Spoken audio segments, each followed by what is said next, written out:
In terms of oil, while the high price of oil is a global issue and outside the control of any other government, in the Philippines we have introduced measures to lift the burden off our poor people. We have removed tariffs on the importation of oil. We are providing, among other benefits and relief measures, targeted cash payments to the poorest of the poor to help them cope with their electric bills.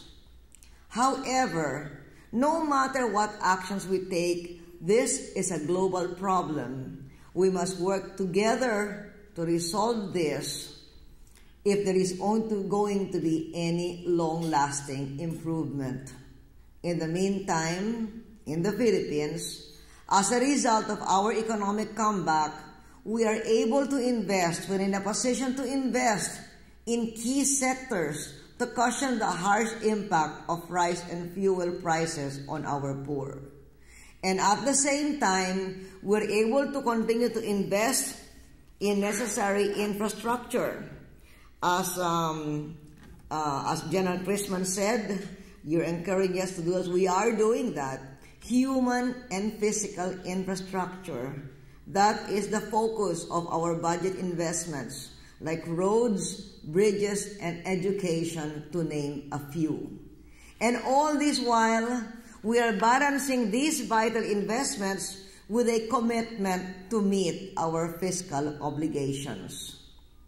A strong and growing economy has been the central pillar we have labored to create to help guarantee peace, order, and stability in our country. It is paying off. Our economy reached its highest level of growth in 30 years last year. As Secretary Chow mentioned, the peso is strong. Approved investments doubled in the first quarter, and we are close to balancing our budget. We have created 7 million jobs in 7 years. That's quite a record because prior to me, we were lucky if we could create 500,000 jobs in 1 year. These factors help us weather the global economic storm. We are hopeful that we remain poised for growth in 2008 as well.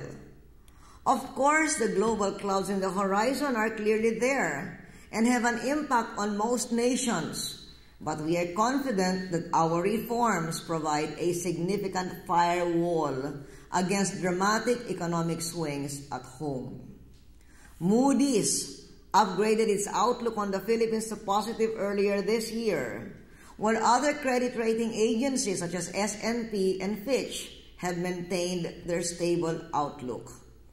And yet we know many things are left to be done. We plan on working hard to fulfill our Philippine reform agenda. We will fight for the economy, education, and the environment. We will work to fix the corruption that has unfortunately long plagued our nation.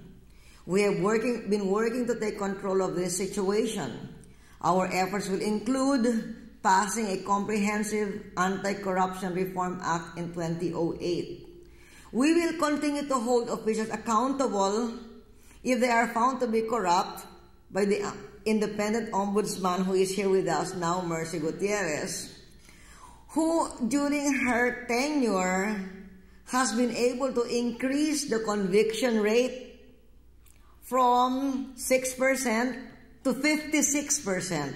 So congratulations, Mercy. You're a good advertisement for an investment climate. We remain bullish on our country. We're optimistic about our future, and we are deeply committed to being a force for good. As always, one of our key priorities for this visit to the U.S. is to advance Philippine economic and investment opportunities with business leaders like yourselves and investors by showcasing our country's extraordinary value for investment, which is increasingly being recognized by foreign investors from all over the world to the Middle East, to Europe, to North America.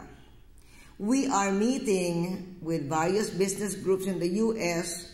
to encourage them to take advantage of the significant and solid opportunities offered by our countries. I say solid. Some investors are attracted to opportunities to make a quick buck in a country that is still to institutionalize good, sound fundamentals. But too many quick buck investments coming at the same time can push a country's inflation up, seriously weaken its currency, and force it to drastically cut down on infrastructure spending. But that is not the case in the Philippines.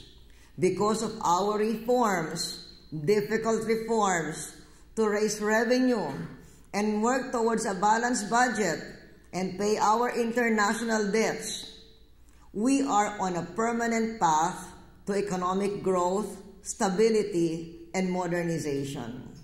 We are one of the best values in Asia.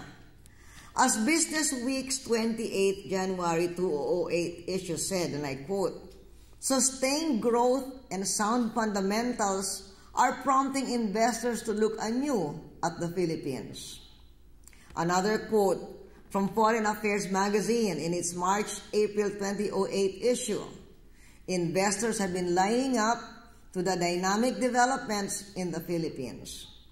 USA Today, our world's first May 1, 2008 issue, asserted that the Philippines is catching the tiger economies on its way to first world status. Solid is something we would like to call our investment climate. We are a good long-term bet. We don't sell hype. We don't offer quick bucks. We don't offer false gains. We just offer strong fundamentals, good economic stewardship, good returns on your investment. And I believe that makes us the smart, prudent place to put your money. Thank you.